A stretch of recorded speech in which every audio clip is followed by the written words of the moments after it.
feel paralyzed.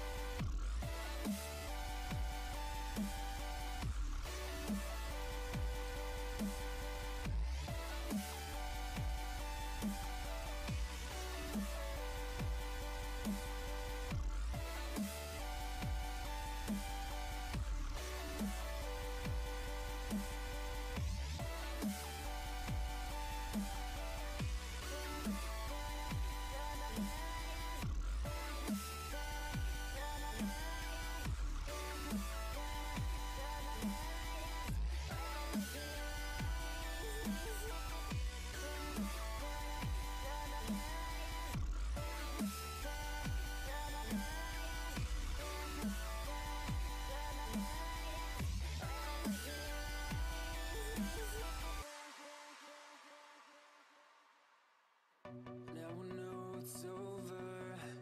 I see you passing by,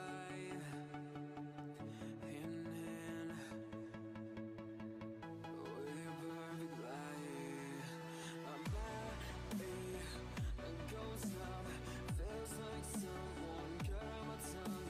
I didn't know my heart could die this young.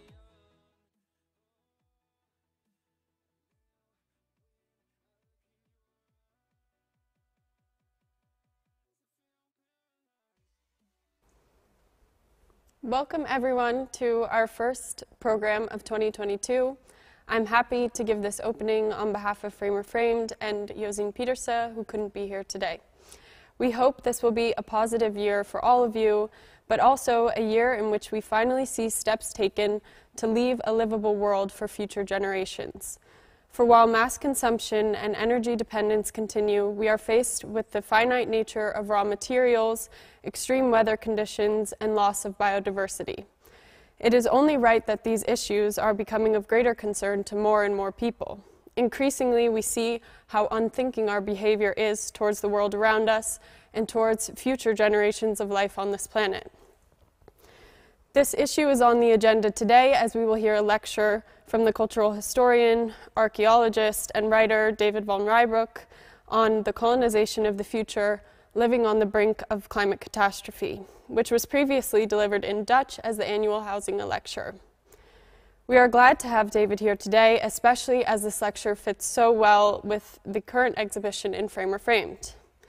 The CICC, or the Court for Intergenerational Climate Crimes, where we are now sitting, was initiated by academic and lawyer Radha D'Souza and visual artist Jonas Stahl. Over the past 2 years, and in close collaboration with the Framer Frame team, they conducted research for this project, which takes the form of a court where states and corporations can be held accountable not only for the here and now, but also for the consequences of their actions on future generations. During the CICC hearings, which are now available online, we heard from experts and activist organizations on the actions of transnational corporations globally and more locally in groups' lived context. We heard from many groups about their worries for their children and their children's children as they have watched the changes in their home ecosystems disrupt their own livelihoods and ways of being. Situated within the realm of art, this climate tribunal has been staged with the hope that it will have actionable influence on judicial systems and corporations and power structures more generally, as they operate in public life and in the face of climate collapse. This potential for change or disruption is Framer Frame's hope as it confronts the issue of climate injustice as a necessary continuation of our longer focus on critically examining the colonial history of the Netherlands. This is duly important for the CICC, our current exhibition, and in the research of David van Reybrouck, as they expose how the reproduction of colonialist power structures form the root of the climate and ecological crises. Framer Framed and David van Reybrouck first crossed paths due to his research in Indonesia, where we were happy to host his launch of the 2020 book, Revolutie. Now we meet again on this new research project which he has sunk his teeth into, namely the consequences of climate change for future generations. We are pleased that he is excited to give this lecture here at Framer Framed. As the original Huizinga Lecture was delivered in Dutch, we received many requests and saw the value of hosting David's lecture in English to open access to an international audience. We have been able to realize this with thanks to the enthusiastic support of David and the work of translator Susan Ritter. We are very happy to present this lecture and facilitate a Q&A afterwards, guided by Mette Knoll, who is a former Frame of Frame board member and co-initiator of the Ministry of the Future. We wish you a very interesting lecture and hope to welcome you back to Frame of Frame soon. And with that, I will turn it over to David. Thank you, Ashley, for these very kind words, and good afternoon, dear friends, at this talk. By the end of this talk, an estimated 6 to 7 species will be extinct. A tropical salamander, a shiny beetle, an inconspicuous lichen, a bird, a fern, a fish. It could be anything, really. Having existed for thousands or even millions of years, they will not survive the next hour and will irrevocably disappear from the face of the earth. At midnight, it could be as many as 50 species. By this time tomorrow, we'll have lost about 150 species. And a year from now, we could be looking up at a total of 55,000 extinct species. And it won't stop there. The number will keep rising relentlessly, because we are in the middle of the 6th major extinction wave our planet has known. And this one, it's the first, though, that's been caused by human activity. The previous wave took place some 65 million years ago, when a meteorite wiped out the dinosaurs and some of the fossils you see behind me here in this beautiful art installation by Jonas Stahl. But up to 55,000 species a year. This figure is not just an apocalyptic vision of a few ecological fundamentalists, but it's an estimate from the International Convention on Biological Diversity, a multilateral treaty between 196 countries. The IBPES, the UN platform on biodiversity, has calculated that of the 8 million living species, 1 million are at risk of extinction within one or just a few generations. And that is a conservative estimate. At the Mauna Loa Observatory, a scientific research station situated 3,400 meters above sea level in Hawaii, a carbon concentration of 420 parts per million, or ppm, was measured in April last year. 420 ppm.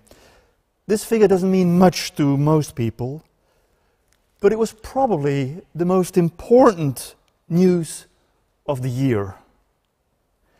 Imagine our atmosphere as something like a swimming pool filled with 1 million dark and light blue balls.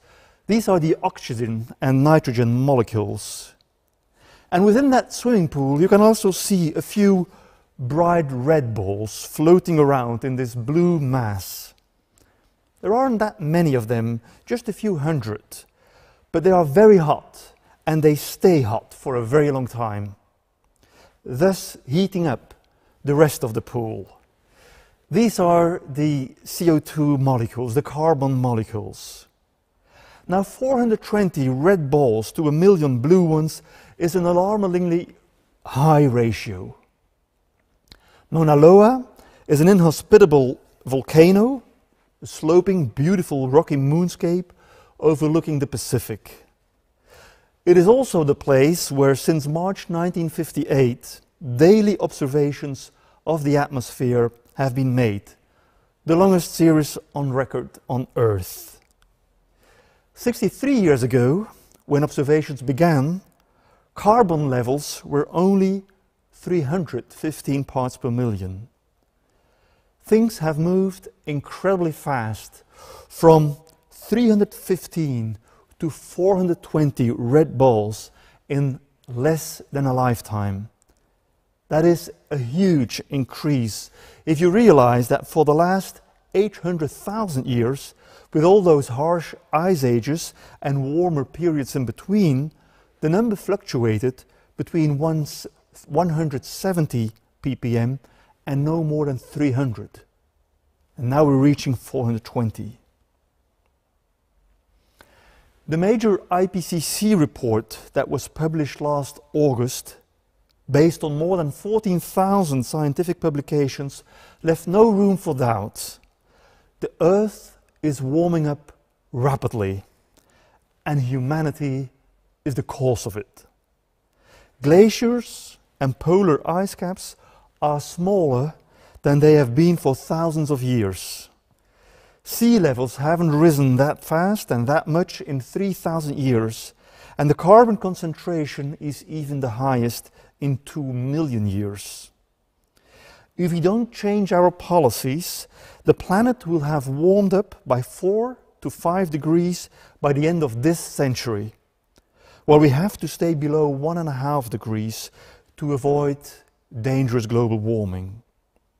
If temperatures rise more than that, risky tipping points may be reached, which will trigger irreversible, self-perpetuating processes. The thawing of the permafrost in Siberia, for instance, may release huge amounts of methane, a powerful greenhouse gas, causing global warming to suddenly accelerate. And in turn, this will release even more methane, which will make parts of the planet uninhabitable within a very short time span. Another tipping point may be caused by the continued melting of the North Pole. And this reduces white, sunlight-reflecting sea ice to dark, light-absorbing sea water, and will result in a decrease in the reflection of sunlight. As a result, the warm Atlantic current that regulates our weather system may weaken or even stop. Land ice in Greenland, at the South Pole, in the Himalayas, may also expand at a much faster rate than expected. This may go on thawing, which could lead to a large sea level increase, as much as 1.2 meters by 2100, according to the latest analysis of the Dutch National Weather Service, the KNMI.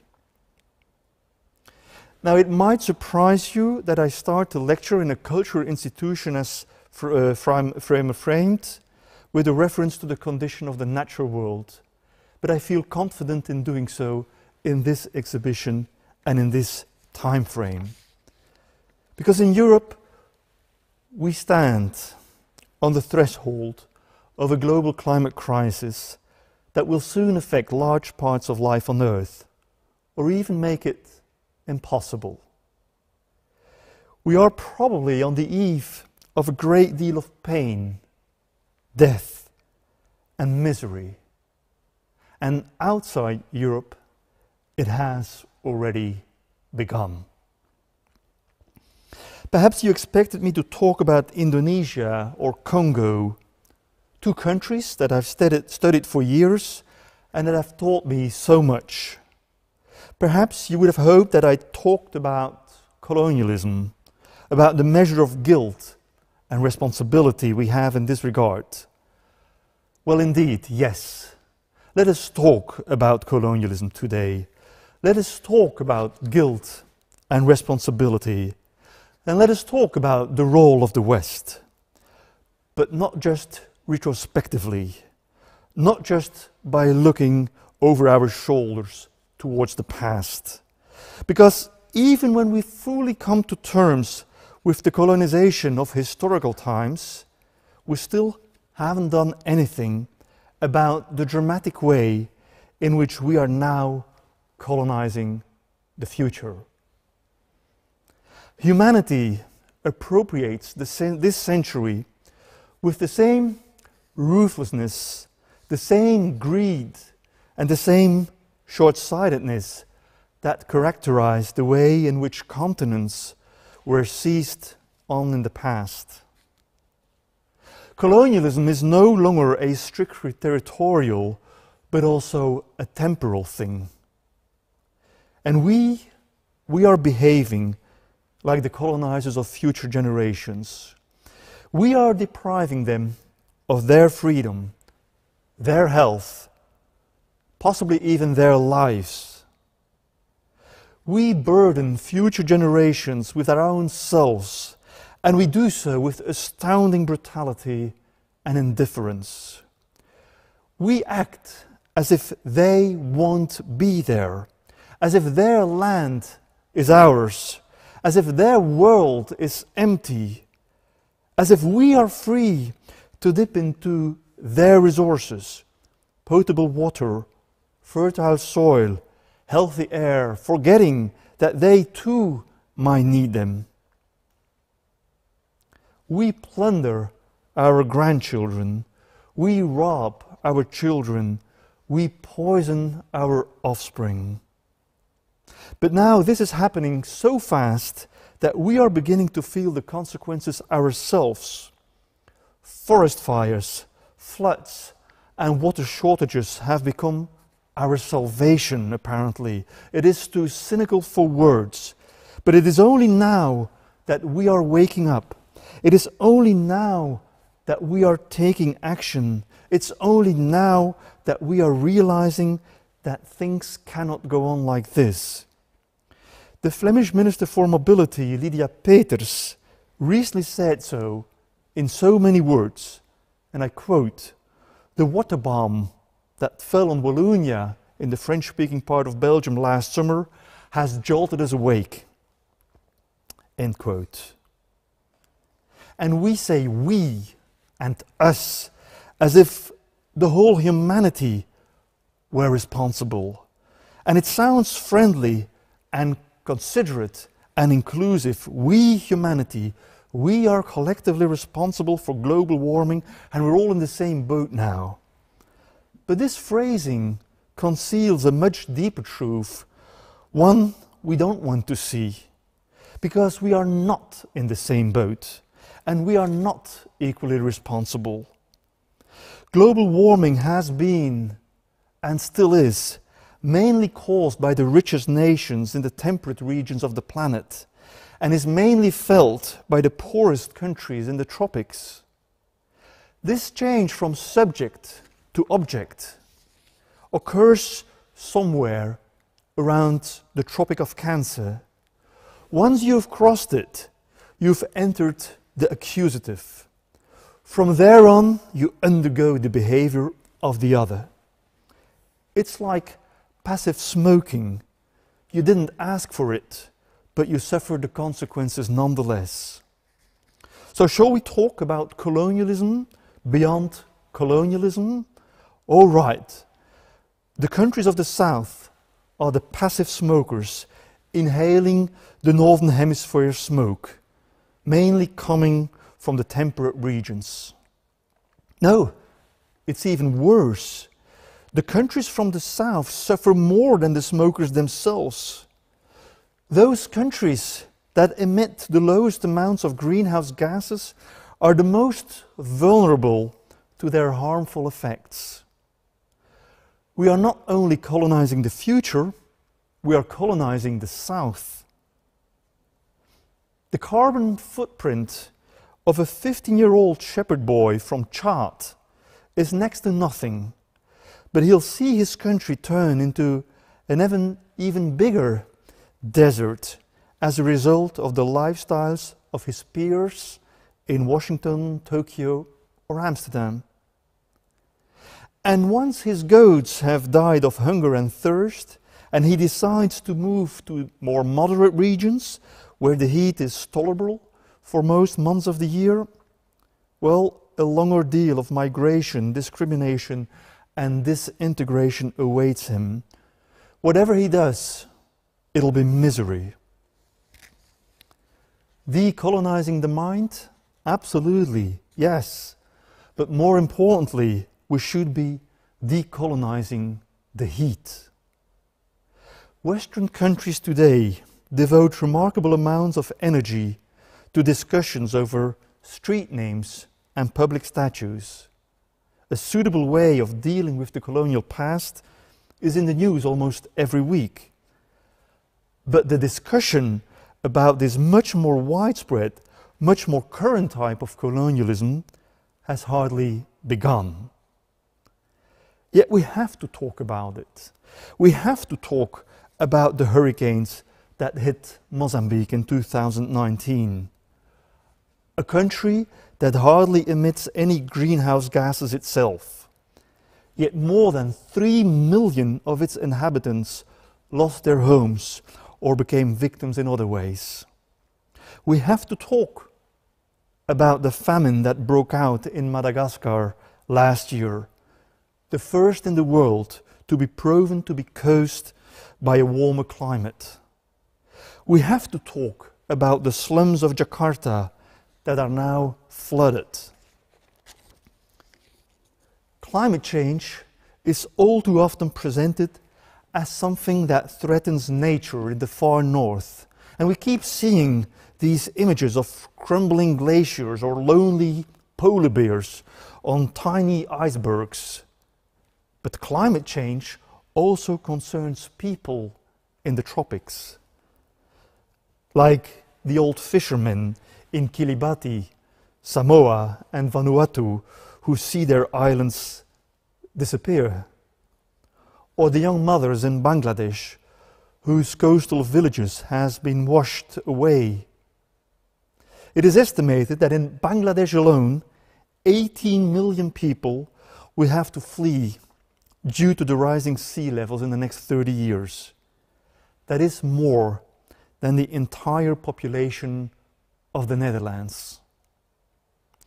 If we really want to develop a post-colonial world, we'll have to go beyond campaigning against local symbols of the past and start fighting global structures of the present. If we really want to decolonize the mind, we'll also have to talk about bodies, such as those of 12-year-old boys dying of heat beside their emaciated cows, and those of their peers who have the air conditioning set at 16 degrees Celsius while watching influencers on TikTok showing hip, disposable clothes stitched by children in the sweatshops of the South. If we really want to make progress, we'll need to reinvent global solidarity. Some people have suffered greatly in the past, and their children and grandchildren still feel the pain. Others haven't realized that this pain exists or haven't sufficiently recognized it. We can only work on the future in the present if the past is no longer an open wound. This requires dialogue, however difficult. It requires humility, empathy, and patience. And it requires the will and courage to move forwards together, exactly in the way Maya Angelou wrote in her powerful and famous poem. History, despite its wrenching pain, cannot be unlived, but if faced with courage, need not be lived again. Beautiful words.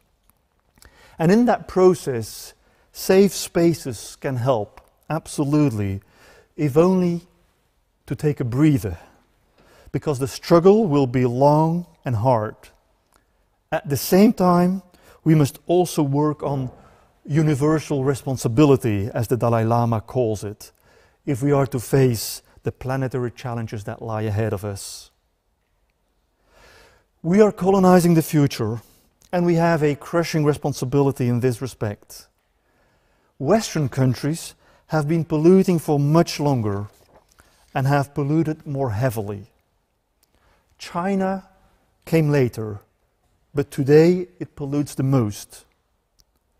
In post-colonial discussions, there is a regular call for reparations. And the question is, of course, understandable. The West has enriched itself at the expense of the colonies, so shouldn't money finally flow back? Yet how this should be done is far from being clear. How far back in time do you need to go? How do you calculate profit and loss? How do you determine whether current poverty is entirely due to the colonial time or also to later regimes? And is there any point at all in making reparations to countries that have corrupt leaders today who will pocket the money? These are difficult questions, and these are only the practical ones. There are also some moral questions. Who are Western countries doing it for? For themselves or for others? And do they want to ease their own conscience, or do they really want to help others? And do they think they can solve this with money again? Could it backfire? Because the experience Europe has with large-scale reparations isn't always positive. The last time they were imposed was on Germany after the First World War. During the 1920s and 30s, ever larger parts of German society experienced the reparations demanded by the Treaty of Versailles, not only as a burden, but increasingly as a humiliation. The rest is history. Today, too, the aim for recovery may reap resentment. Reparations can perpetuate the circle of retribution.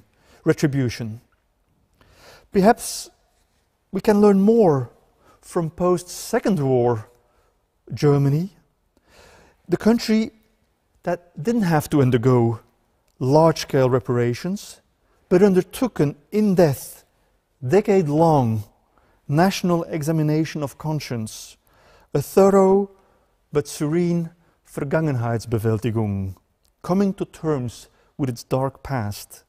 And that effort was combined with an equally humble and generous stance in international politics. Very impressive.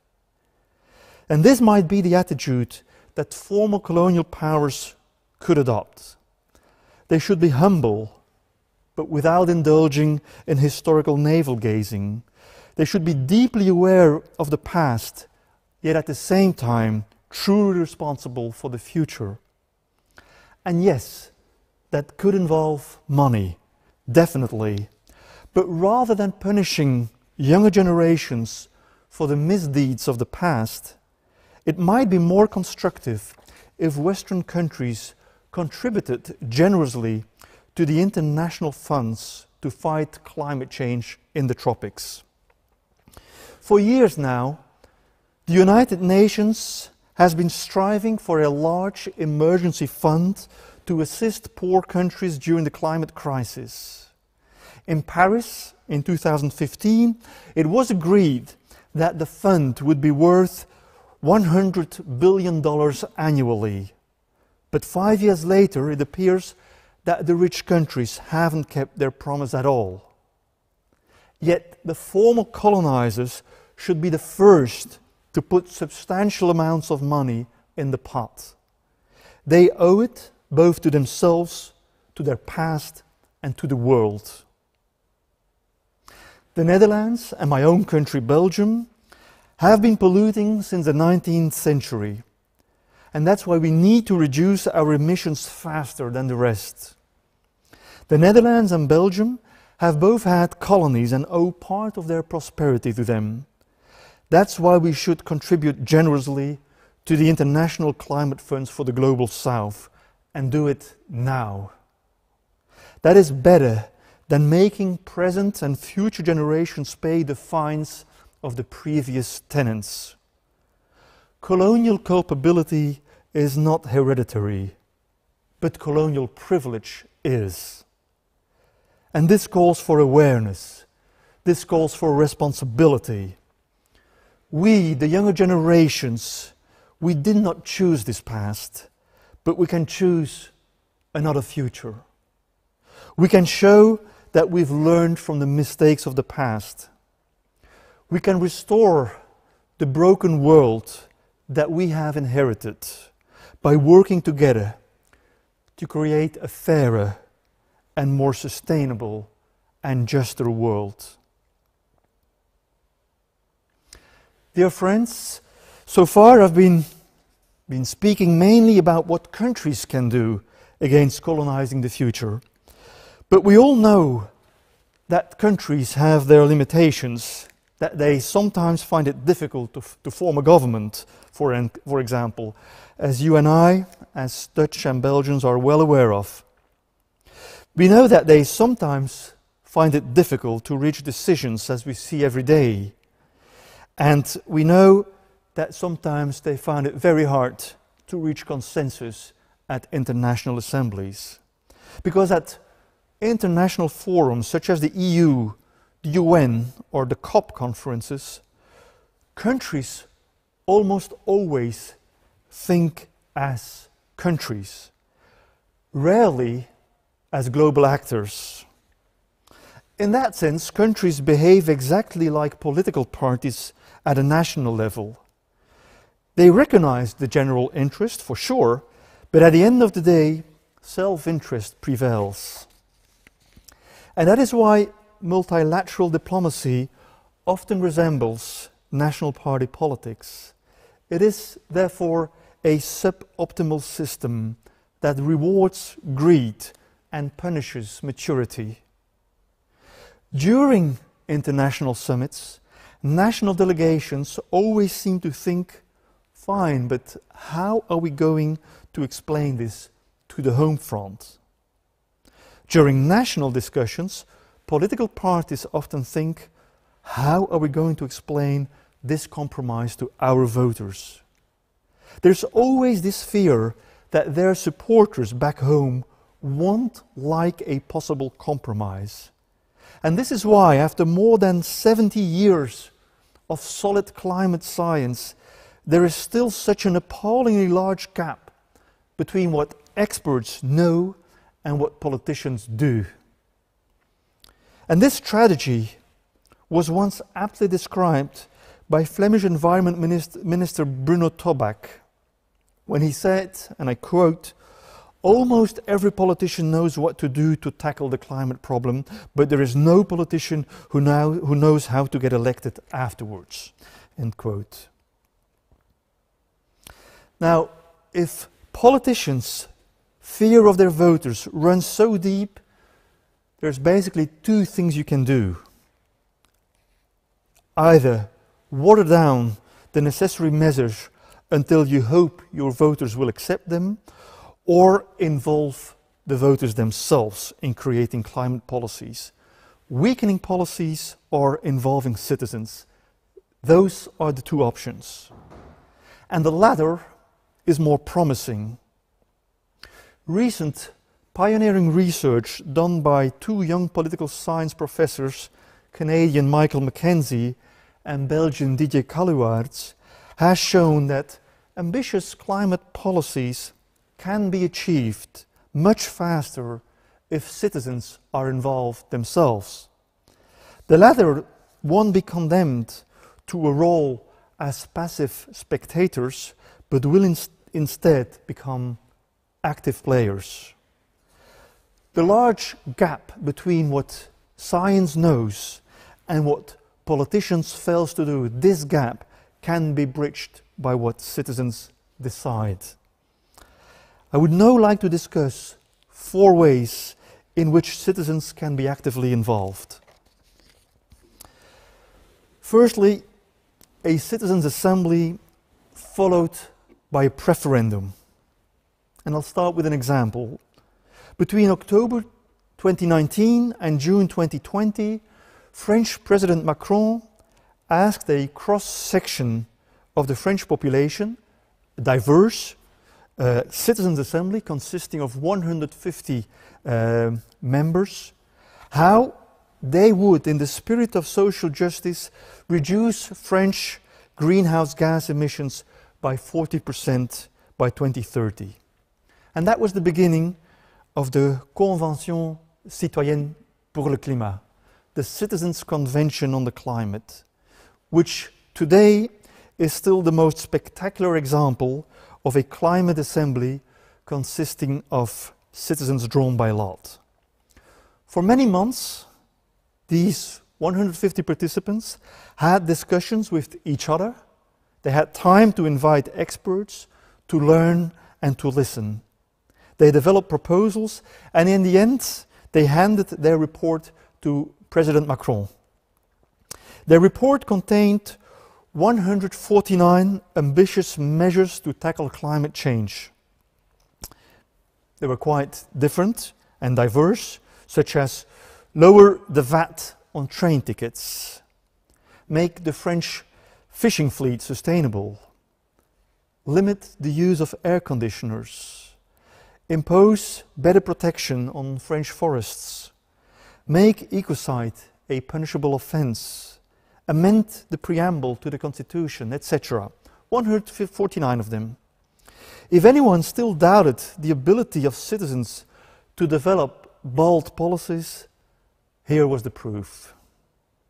And although Macron orally promised to submit their proposals sans filtre, without filters, to the competent authorities, the proposals received a rather lukewarm reception. Only 15 of them were converted unfiltered into policies. 55 were modified or weakened, and no less than 79, therefore, proposals were rejected, more than half of the work. So a meaningful intellectual effort by random citizens turned into a huge disappointment.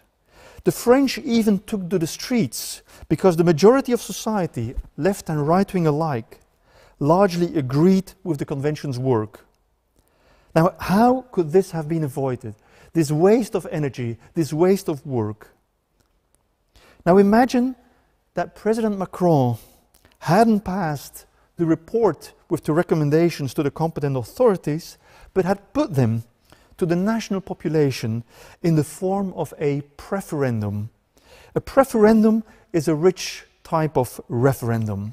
Instead of answering yes or no to a question posed by politicians, in a preferendum, citizens are allowed to evaluate proposals that have been written and drafted by fellow citizens, and that changes everything.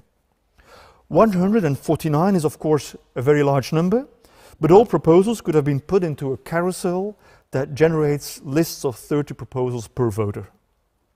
And each proposal could even be accompanied by a paragraph of explanation written by the Citizens' Assembly. And so each French citizen could tick whether they completely agreed, disagreed, strongly disagreed with each of these proposals. And finally, they could even indicate which 5 themes they considered most important to them. The preferendum, therefore, is an interesting and safe instrument for combining and clustering individual preferences into collective priorities. The new Dutch government could follow the example of France, but enriched by a preferendum in order to assess public support for the measures. Ideally, this process, a citizens' assembly followed by a preferendum, would take place annually to determine the public's priorities. In the Netherlands, for instance, on Prinsjesdag, Budget Day, not only the financial budget, but also the carbon budget could be announced. And the Prime Minister, for instance, could say, this year we're still allowed so many gigatons of emissions. How are we going to do this? Citizens' Assembly, get to work. Citizens take part in the referendum, and government act upon their recommendations. This would actively engage the majority of the national population in the desired climate policy, and it would reduce the gap between citizens and politicians. And it would, most importantly, take away the fear of voters, because these voters would now have become active citizens involved with developing climate strategies. The second proposal is called the Global Assembly. Even if every country were to organize an annual citizens' assembly followed by a referendum, countries would still think like countries at the international level. And that's why we also need a form of citizens' assembly at the global level. Because what we have today in terms of international decision-making and the bodies we have for that invariably remains limited to a dialogue between states. It is literally no more than an international dialogue, an interstate dialogue. All what we have in terms of global bodies are merely interstate forms of cooperation with a more or less coercive character. Luckily, we do have the United Nations, but it's no more than that. United Nations, a union of nations. Where can the world's population speak as a world population? Where can the Earth's inhabitants shape the future of this Earth together? The answer is nowhere. That place simply doesn't exist. We all live on this one small, fragile Earth, but we have no forum to talk about it together. The world is like a country with only local authorities. Our common government is a collection of mayors. Is it any wonder then that local interests are always paramount? But maybe I am mistaken, because we do now have such a forum. It's still very modest, it's still in its infancy, but its potential is huge. Last October, the very first Global Assembly was held, a bottom-up initiative that received the explicit support of UN Secretary General Antonio Guterres and COP26 Chairman Alok Sharma.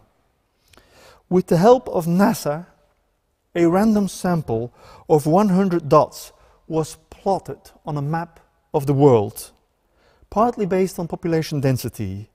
At each of these dots, the organizers of the Global Assembly looked for a local partner to select 4 to 6 ordinary citizens through conversations in the street or door-to-door recruitment.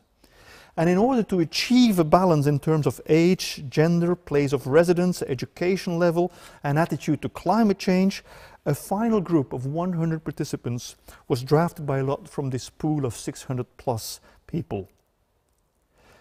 The organizers, and I spoke to some of them, acknowledged that the number of 100 participants was far too low to be representative of the 7 billion people on Earth, of course. But with a budget of $1 million, they did what they could. And their aim is to have 1,000 participants next time and to make this a regular feature. At the recent COP26 conference in Glasgow, the interim recommendations were announced, and you can read the final report on their website, globalassembly.org. Whether these recommendations will have much impact in the short term is uncertain. But the organization has the ambition of involving 10 million people annually by 2030. 10 million people. That's a lot. Suppose this annual Global Assembly were to take place in September, when the annual General Assembly of the United Nations convenes in New York.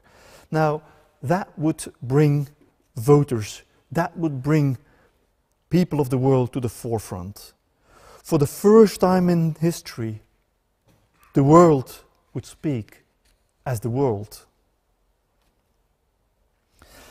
My third proposal concerns individualized emission rights. It's the longest of the 4. The first 2 proposals dealt with the question how citizens should participate in deciding the desired climate policy. The third one is about how they should act. Because today this acting is too individual and non-committal. Those who want to can eat less meat or fly less often or spend less time under a hot shower, but that is not enough. At best, it's a drop in the ocean. At worst, it turns climate policy into some lifestyle choice, something that can be flaunted and that others can dismiss while cutting another slice of their T-bone steak. No, this should be done better. Imagine that every Monday morning you receive 100 carbon credits from the government on your phone, bank card, or public transport pass, regardless of your age, lifestyle, or whatever other criterion. And everyone in your country would get them, starting on their 18th birthday. It would be like a kind of universal basic income, but not in euros, but in carbos, which makes it affordable for the government.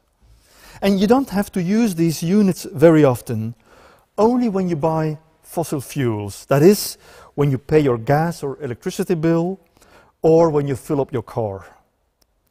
In addition to the normal amount of euros, you would also have to pay an amount in carbos. If you fill up with 50 liters of petrol, let's say, 50 units are deducted from your individual carbon wallet. And the units that you don't use, for instance, because you don't have a car, you can sell at any time. A few taps on your phone, and there you go, you've made a few quid. It could even amount to a few hundred euros a month, depending on your behavior and the market value of carbos at the time of sale. Because the units that you have just sold, they would end up in a virtual marketplace and would be added to those of other sellers. And there, the law of supply and demand applies. And now it gets interesting because the government also supplies this public marketplace with large numbers of units. After all, companies and governments need to buy their carbon credits from this marketplace. They do not get them for free. And thus, companies and governments are therefore stimulated to use as little fossil fuel as possible. And the money raised by the public sale of these virtual carbon credits could be used by governments to insulate the houses of the poorest as soon as possible and to finance other aspects of a just transition. That would be an added bonus.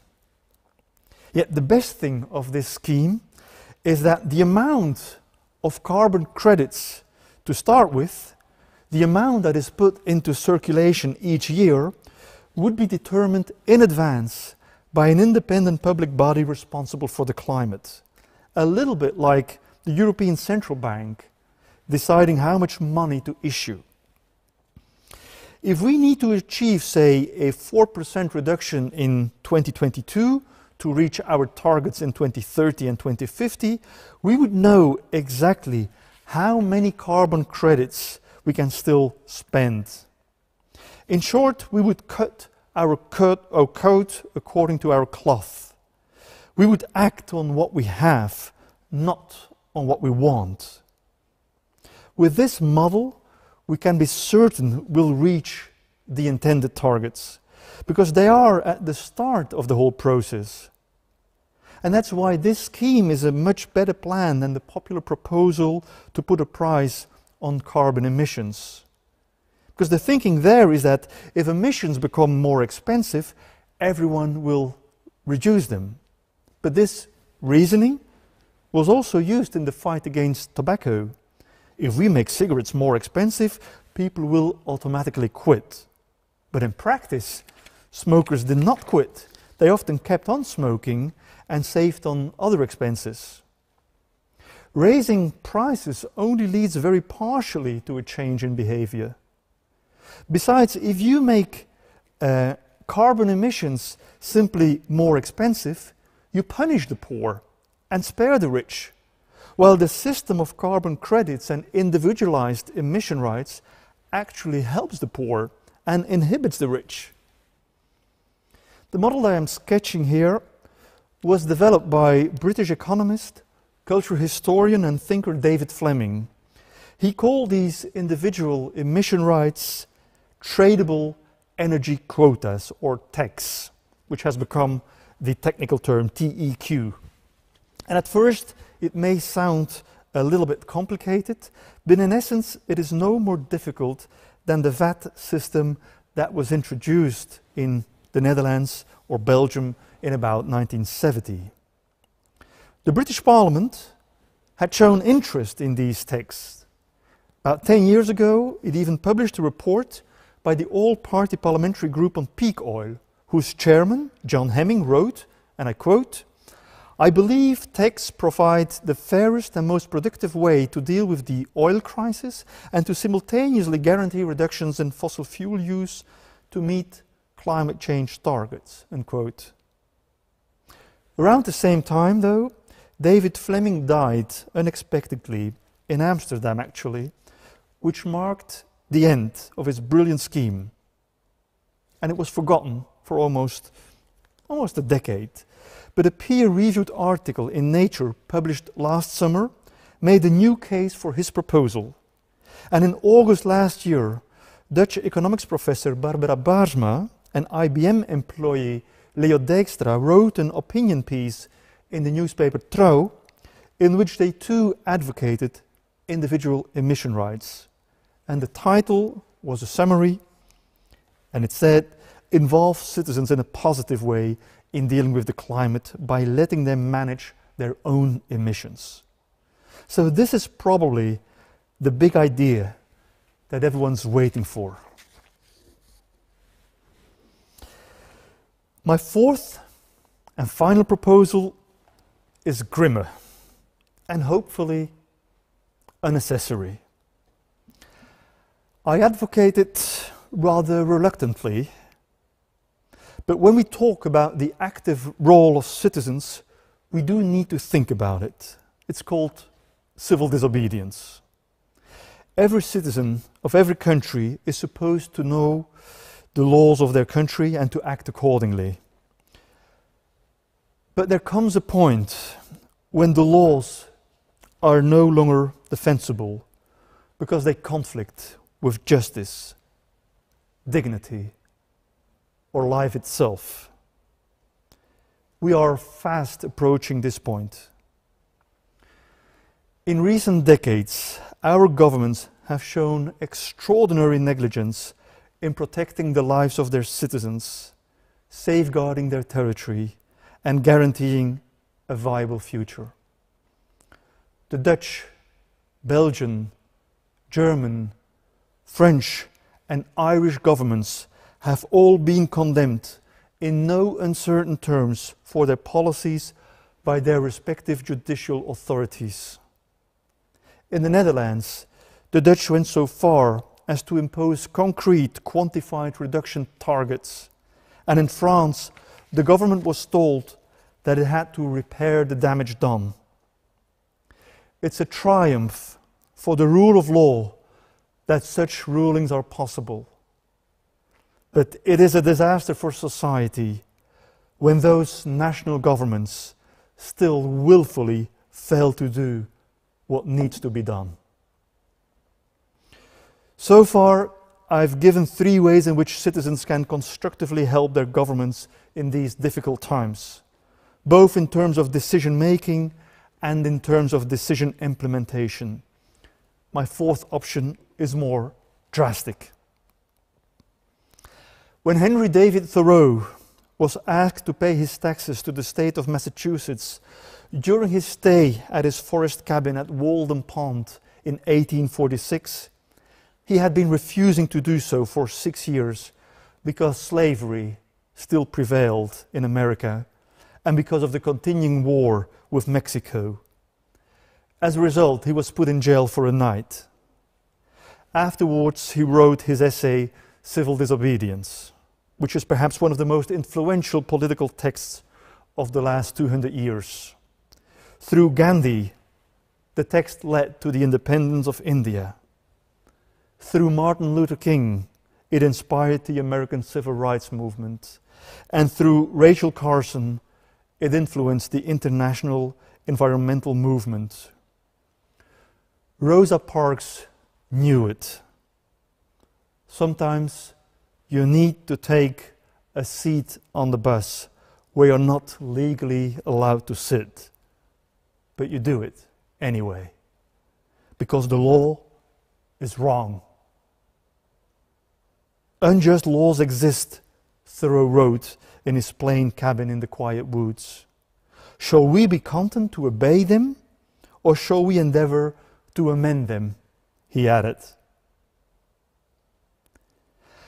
If our nations continue to invest in fossil fuels, if they continue to protect the aviation and shipping industries as they do today, if a devastating agricultural industry continues to attract colossal subsidies, if government employees' pensions continue to be invested in fossil funds, if lease cars or company cars continue to be promoted as a cheap form of remuneration, if polluting multinationals continue to have free rein unless citizens take them to court, if kerosene remains untaxed and ecocide goes unpunished, if we continue to confuse welfare with purchasing power or happiness with growth, in short, if our government continues to colonize the future with our tax money, continues to attack the South, continues to devastate nature and exterminate species, won't there come a time when we should ask ourselves, can we, in all conscience, continue to support this? Do we want to continue sponsoring this annihilation of ourselves, of the world, of the future? Shouldn't we begin to calculate how much of our tax money is actually financing our own destruction? I can imagine a few citizens and experts joining forces to determine that percentage. I can imagine that over time they'll build a website where they indicate annually what percentage of national government spending, lending and investment is no good. I can imagine that they will declare themselves conscientious objectors.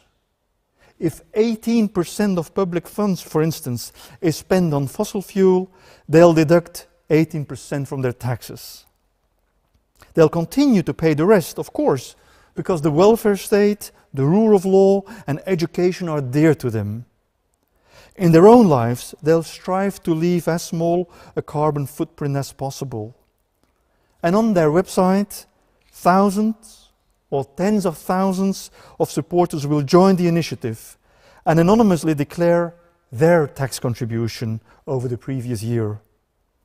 And if you would subtract 18% from this total, you'll get a pretty good idea of what it would mean. A counter would keep track of how much money the government could lose if it doesn't change its policies.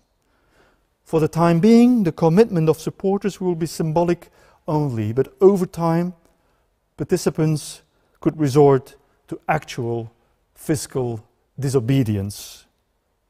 And the money that they don't pay to the government would be put into a fund to pay for possible legal costs. Such a movement could develop into a modern form of collective resistance. But hopefully, this won't be necessary. Hopefully, we'll see evidence of decisive government and courageous politics in the years to come. Hopefully, we'll get a chance to loyally cooperate with citizens' assemblies, referendums, individual emission rights, and other proposals. Hopefully, our will to help will be noticed sooner than our willingness to strike. But before we say goodbye, dear friends, let us think for a few seconds about the species we have lost in the last hour. I thank you very much.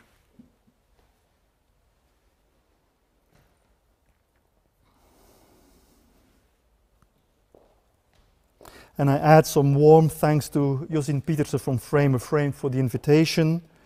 Thanks to Susan Ridder for the translation. And also thanks to Meta Knoll, with whom I'll be now having a conversation. David, thank you so much for this lecture. I'm going to take a sip. Yes, you can take a sip now. And for the people at home, if you have any questions, please leave them in the chat. I believe I have to talk that way, yes. And I will have a regular look at my phone and see what's in there and to answer your question. But to start, David, with a very brief question, I think, which is why? Why does it matter so much to you? I was wondering, because I think you also quoted or referred to Johan Huizinga's book Violated World earlier, written in 1945, in which he writes about the beauty of nature. And it might be that there's some essence there about what the meaning of life is. Oh, for sure. And I was wondering, so, but you could also think, oh, well, okay, we're living now, après nous le déluge. Why does it matter so much? So what's the essence of your quest? From a personal perspective. I don't even have children, but I care deeply for this world because I love it with all its, dark sides. There are quite a few, but the beauty of nature, the beauty of moral behavior, the love of the world, amor mundi, as Hannah Arendt used to call it, is what drives me, and I can only hope that future generations will still have the opportunity to enjoy the beautiful sides of living on this planet. And I'm very, very fearsome of taking that away from them. Yes, thank you.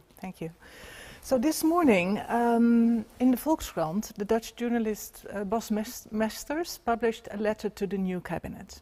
Okay. In the Netherlands, finally we have a new cabinet. And he refers to 4 decades of neoliberalism, and he states that this government is proposing huge investments to overcome some of the problems you have been addressing, but yet there is no sign of any systemic change. So what's the real change here? And also his article might be interesting for you because it's also a plea for the Citizens' Council model. All right. And well, we have now a new cabinet.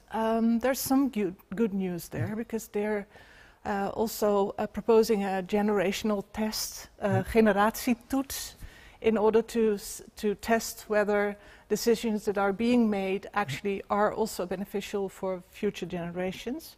And for the first time in the Netherlands, we will have a Minister of Climate. So what do you think? What do you expect from this, or what do you hope from this new? I didn't read the piece by Bas Mesters, although I know him and I appreciate his work a lot. And I didn't read the government deal either, but I read summaries of it. There is clear climate ambition in this new government, at least on paper. And I think this should be applauded.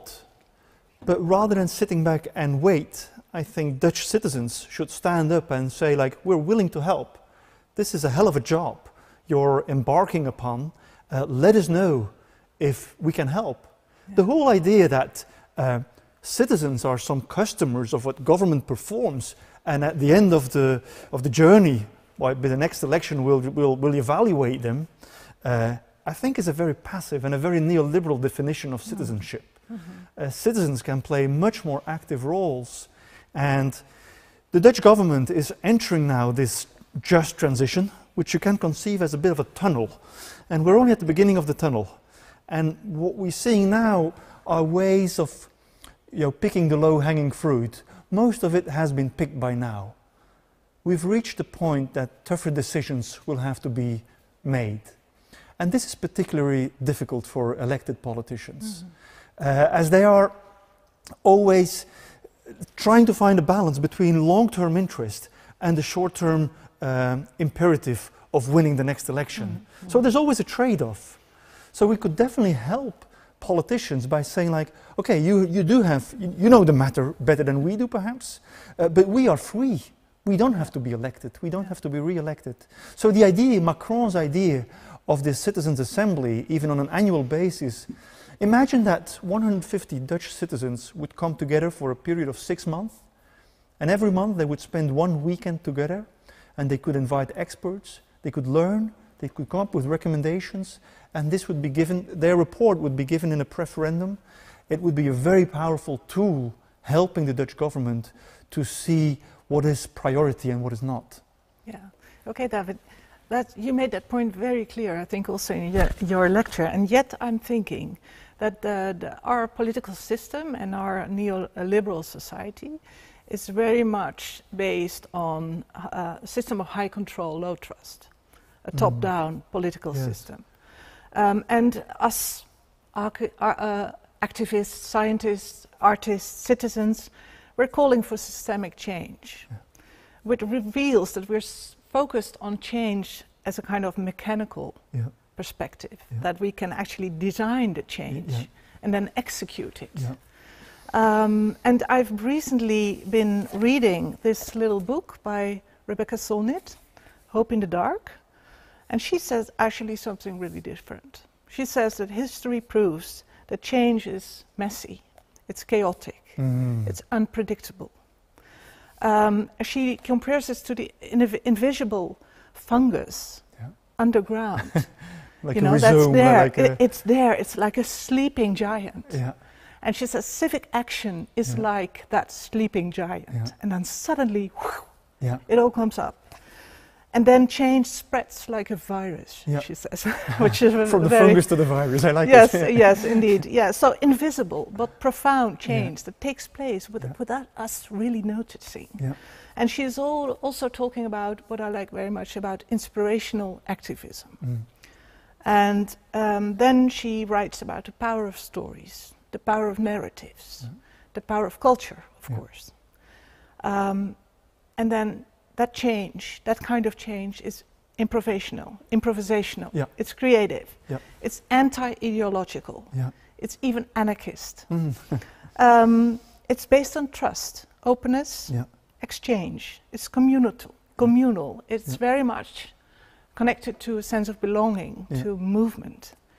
And of course it has a strong agency. So I was wondering if you're proposing your 4 proposals, the citizens' assemblies, the global assembly, the carbon credits, the first 3 of them, aren't they more in the realm of the mechanical, predictable change? And how do you look at, I mean, we're here at Frame of Frame in a cultural environment. How do you look at culture and the power of stories? I think the world of culture is a wonderful laboratory for thinking and imagining the future. And making abstract, scholarly, academic notions, political ideas tangible and visual and putting on the scene. So the arts are an incredible powerhouse for fostering innovative thinking and imaginative thinking. That's why I was so happy with the invitation to come and talk here today. At the same time, I learned a lot from Chantal Mouffe, who is this Belgian political philosopher who works at the University of Westminster in London, where she says, like, well, you should have 1 foot on the pavement and 1 foot on the carpet of the institutions. It's a bit of an uncomfortable position, but I do believe that I quite agree with what Rebecca Solnit writes, that indeed change is messy. It's like a rhizome, it's like a fungus. It lives underground, but it's important to feed it with ideas, with innovative thinking. And at the same time, it's also important to share the joy of innovation, the joy of fresh thinking with people who are so busy with the dashboard of society. Our political leaders, our top civil servants, our judges, etc. That would be a pity not granting them the opportunity to relish the pleasure of new ideas. It's not. There's a lot of political unwill. I mean, there's no doubt about it. There's ignorance as well. The political will is growing, by the way. I've been personally involved with the 2 places on earth where a permanent citizens' assembly has been created. First, the German-speaking part of Belgium, which is very small but an interesting laboratory. And now that model was copied in the city of Paris. Last summer, I was invited as an expert in Paris to design the first major permanent citizens' assembly in the world for the capital of the world's fifth economy. I mean, that's quite something. A city of more than 2 million inhabitants. So doors are opening there as well. And I think I would be a little bit wary of a activist model that keeps all the fun and the joy of innovative thinking within the realm of activists, artists, citizens, scholars, academics, and having a refusal to go and talk to politicians. Yeah. They're people too. And most politicians I know, I don't know that many of them, most of them are working incredibly hard for very little impact. It's a frustrating job. And so I do realize that some of my ideas is like a long shot for them. I mean, they're thinking about next week, and I'm talking about 2050. But I do believe that many of them, and especially younger politicians, or those young at heart, are getting interested in these innovative ideas. But I think what I see is that they're working so hard on their job or getting re-elected among the more cynical ones, that it becomes sometimes hard to find time for innovative thinking. So that's part of our job as well. Yeah. But then at the same time, if you don't make it, if it doesn't happen that way, if it doesn't go fast enough, then there's the fourth option of civil disobedience. And I was wondering, because you refer to Thoreau, mid-19th century, who wrote on civil disobedience, in the sense that if injustice is at stake, then the right of the individual to go beyond the government is there. And of course, I perfectly understand that, and you made it pretty clear in your lecture too. But I couldn't help also seeing this in the perspective of the American ideal of liberty and of the freedom of the individual against the state, anti-democratic, anti-tax. I mean, he did that, and he was in a certain way anti-democratic himself.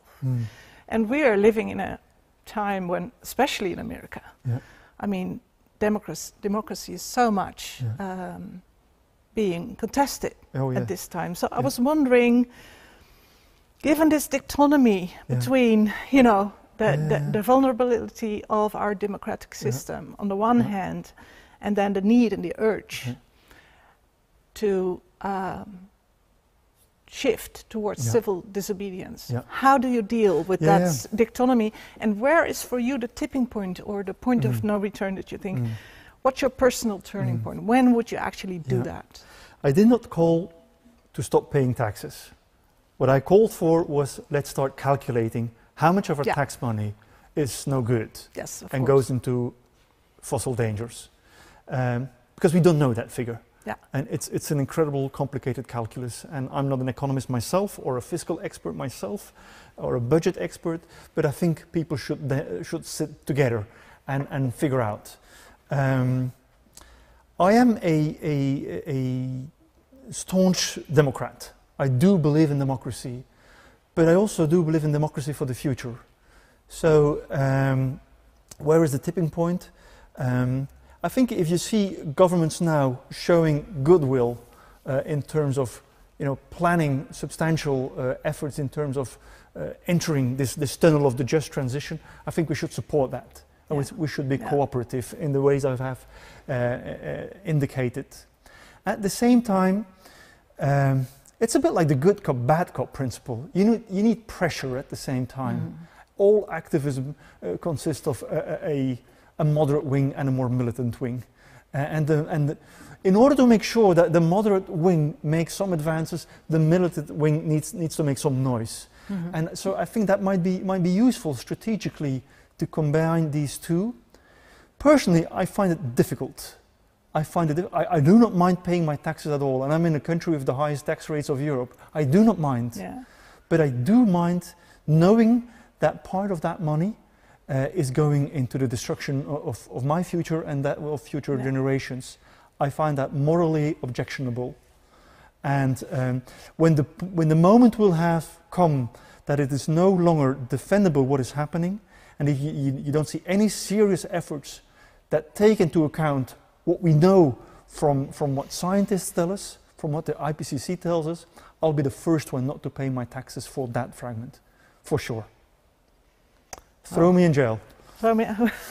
Oh boy, I hope you won't be the only one not paying taxes.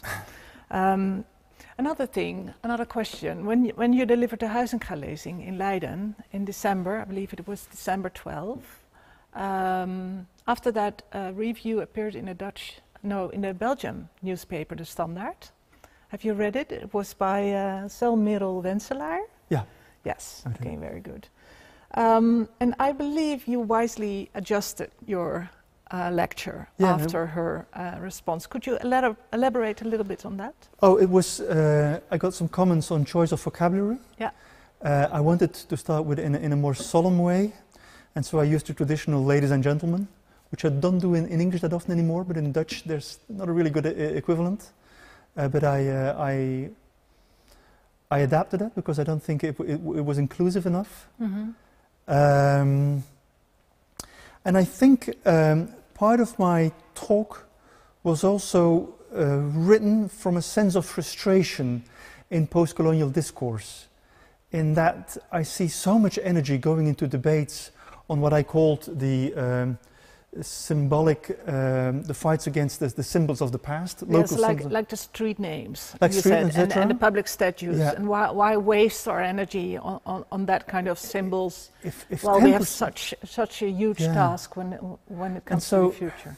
Yeah. I mean, I endorse that. I mean, of course, I endorse the movement for decolonizing the mind. I mean, I've written a major book on Congo and Indonesia, and especially on the decolonization movement there. So I think there's important work to be done there, and let's continue that work. Okay. But sometimes it frustrates me, given that for the past 4 or 5 years, I started to read quite intensively into climate science. And it's what lies ahead of us. We're so close to the abyss. It's so urgent that sometimes if I see all the energy going into a discussion on public statues, I think, well, if only 10% of that energy could go into another form of injustice, which is another form of colonialism, the colonialism of the future, I'd be very happy. And so I think there was a bit of impatience in my text. Yeah. And Selmerel Wenselaar pointed it out in her text, and we talked about it for 2 hours afterwards. And it was a really interesting exchange. I mean, it's always interesting to learn from your critics. And so I thought it was really, really interesting to realize that,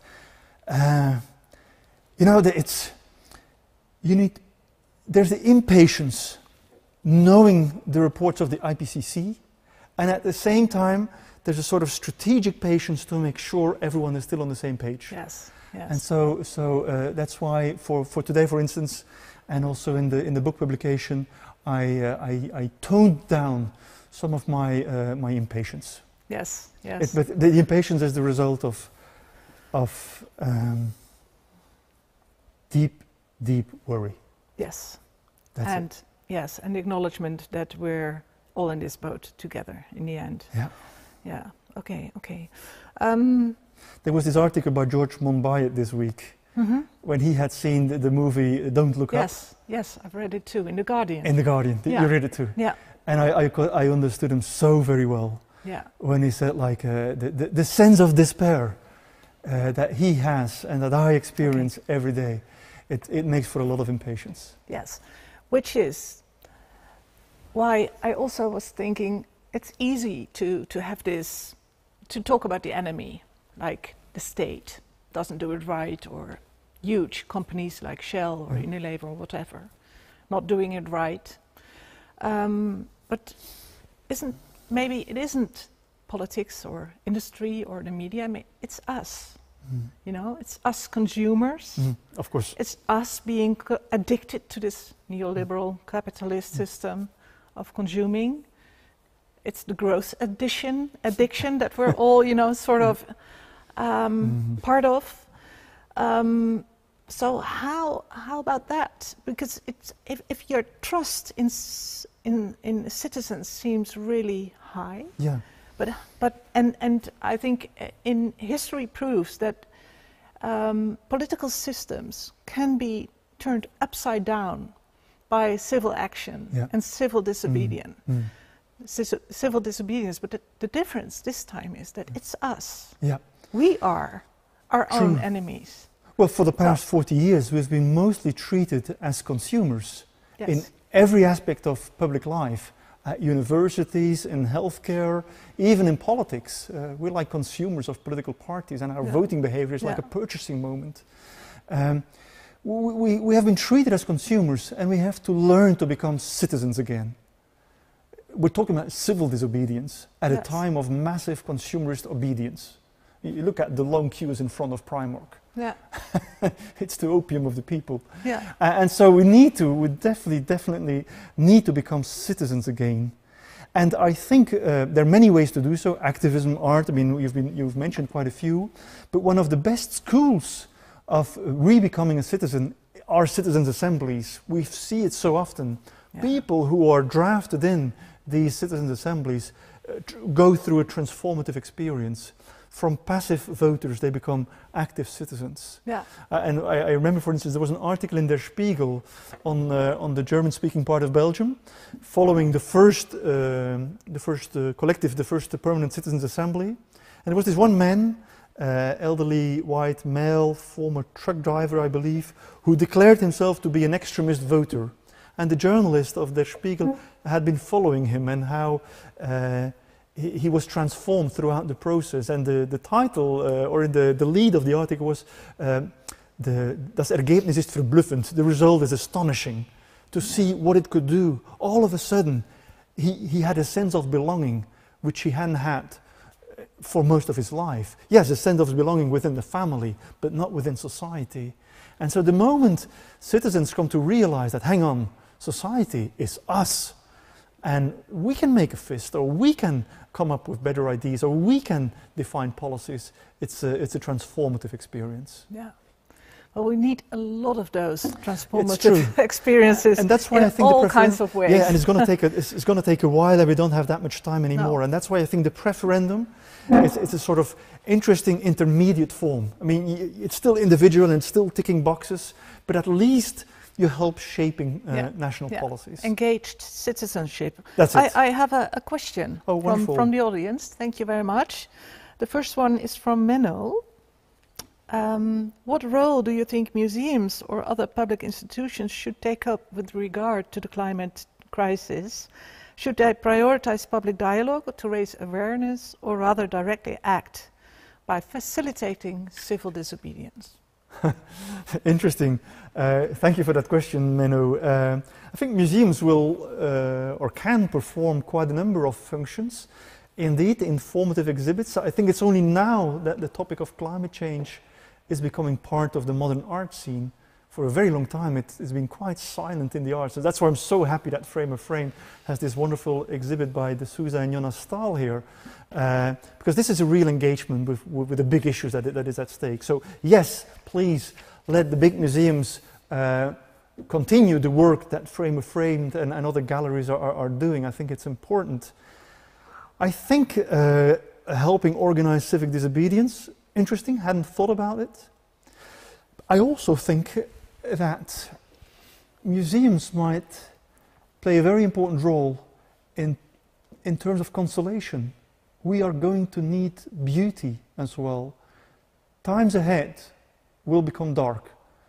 There will be very tough moments, and I don't think we'll be able to live them without the joy, the pleasure, the sheer intellectual excitement, and even the emotional and moral consolation that great art can procure, and even perhaps the encouragement to step out in the real world and take up your work again. So I think they can perform quite a number of functions. Thank you, Matt. I have a few more. Okay. Two more from Sophia. Hi, Sophia. Here's your question. I would like to ask about apathy. Most people are aware of the current problems, but I experience what seems like a lot of apathy. People continue to enjoy their privileges while knowing the implications of that. What are your thoughts on this, and what could help to change this? Like, we're us consumers running into the light, like. And she talks about personal apathy, right? Yeah, personal apathy. Yeah. I understand. knowing, not acting, No. something like that. Oh, Yeah. the powerlessness we all experience leads to despair and even apathy. I think it's a very normal reaction, which we should acknowledge and accept somehow. At the same time, it is not too late. I learned a lot from a Belgian professor, Professor van Ieperzele, who was the vice president of the IPCC. And on his jacket sleeve, he always had a badge, like one of these badges, and it said, never, never, never give up. And I think it's important. In moments of apathy, please have them, acknowledge them, but also think of that badge. And whatever you can do within your personal life or within your professional life or within your families or whatever environment you are finding yourself, there's always some effort that can be done. There's always some conversation that can be struck. There's always some flower that can be enjoyed. It can be small things. But seeing the beauty of nature is perhaps the first step to resistance. Thank you. Very, very nice. And I think, indeed, if you want that future, you should start living it now, that very future. I like it, yes, that's beautiful. There's another one from Klaas. Klaas asks, he wonders, how could we organize this mental space we need for long-term planning when democratic space is going the other direction, like 4 years or even less? Yeah. How can we open that dialogue? Oh, that's obviously a very important question. Fighting climate change is working on the next century or next 80 years or 50 years, long term. Democratic models are inherently myopic. They work on a time frame of 4 to 5 years. So it's difficult. And one of the reasons why I'm such a strong advocate for citizens' assemblies and combined with referendums is that they help our politicians to get out of their cage. For them it's very, very hard to serve 2050 if you have to win the elections of 2024. And so these citizens' assemblies can be a very powerful instrument. The city of Amsterdam, I am standing here now in Amsterdam, the city has organized just a few weeks ago an interesting a pilot project in terms of a climate citizens council. The proof is in the pudding. We'll see what will be done with the recommendations, but the work that was performed by citizens was really quite extraordinary. And so these are interesting tools to help our politicians serve long-term thinking and long-term acting.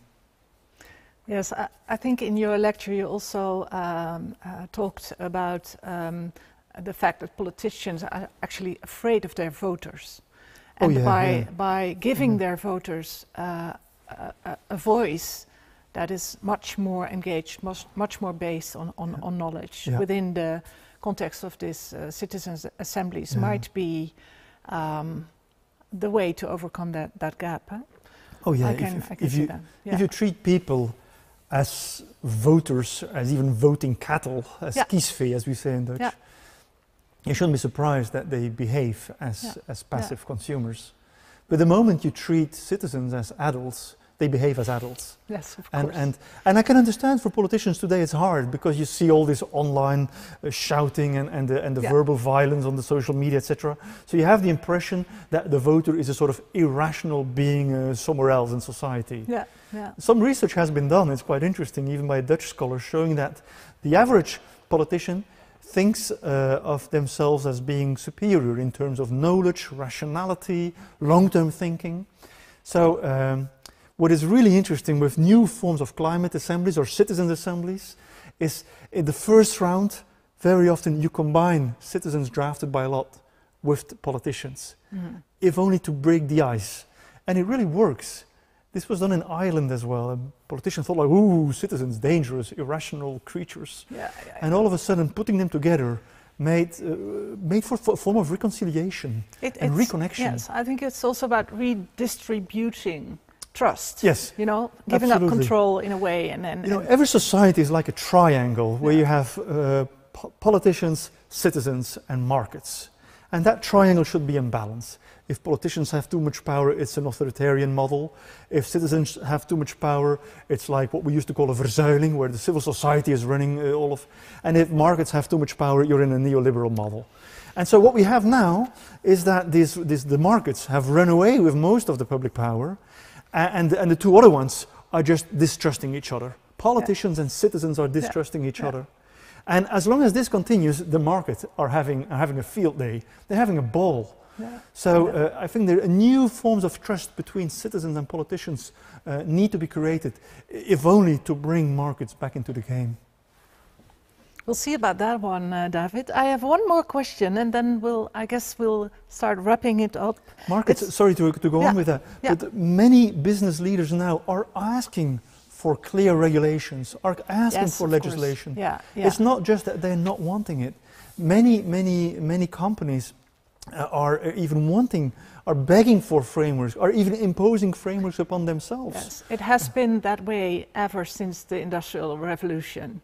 You know, a factory owners asking for legislation in order to make sure that the same rules are applicable for everyone. But obviously, in a globalized capitalist system, it works another way. We don't have international laws. I mean, that's why bringing ecocide to the international court in The Hague is so very important, Absolutely. right? That's why the case against the Dutch state or the Shell case. The Shell case is so exemplary. Absolutely. Yes. Absolutely. Okay. David, Weezy asks, societies often only act after disaster happens, not before. For example, the Dutch watersnoodramp. I think here is a lack of action because climate change consequences are not felt widely. Do we need to feel the consequences of climate change more to undertake actions, including civil disobedience, but also at the level of governance? Well, you talk do we need a disaster? Well, you talk to somebody coming from a country which lost 41 people just half a year ago during the incredible floods and rainfalls in last July. Earlier this week, I happened to be traveling through that part of the region that was affected. Unbelievable, the scenery, the landscape, the amount of devastation. And so this was felt in Belgium, it was felt in Germany, much less so in the Netherlands. A few years ago I read an article, I didn't write it myself, I read an article calling cynically for we need some minor disaster to shake things up, to wake people. And I thought, like, let this not be true. But it's true that the quote I gave from this Belgian minister saying like, and now this has really shaken us, and it's curious. In Belgium, more people have died now of climate change than of terrorism. We had 32 people dying through the Islamist terrorist attacks a few years ago. We have more people dead from the floods last summer. The acting is not as swift and as drastic as happened after the terrorist attacks. But I hope that the Dutch government will learn from the Belgian disaster. And I hope that the Dutch government will also learn from what happened in Germany, where more than 100 people got killed. But I'm not quite sure that next summer we will not see similar forms of disaster in the forms of heat waves or wildfires, which might even strike parts of the Low Countries as well, or floods, massive floods. I mean, weather has become so unpredictable. But I hope that the information, the knowledge, the scholarship we have from all these wonderful scientists filters through where they should be heard. I mentioned Professor Van Ieperzele in an earlier answer. He was on French-speaking Belgian television just after this catastrophe this summer.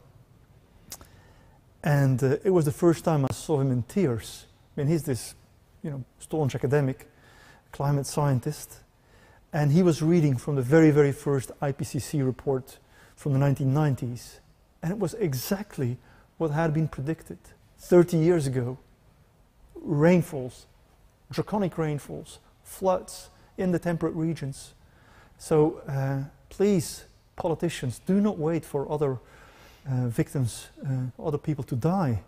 Act upon what is known and what is solid scholarly evidence. David, thank you. I think I would like to conclude this lecture and this discussion, questions afterwards, with referring to C.S. Lewis, who said that you can't go back and change the beginning, but you can start where you are and That's change the ending. Yeah. Right? And I believe you said that the future is dark. Yeah. You could say that future is always dark. It's always unknown. It's always unpredictable. But you need beams of light in that future through imagination, for example, through engagement, action, inspiration, but most of all imagination. And I think that beam of light of imagination, you gave that with your lecture too.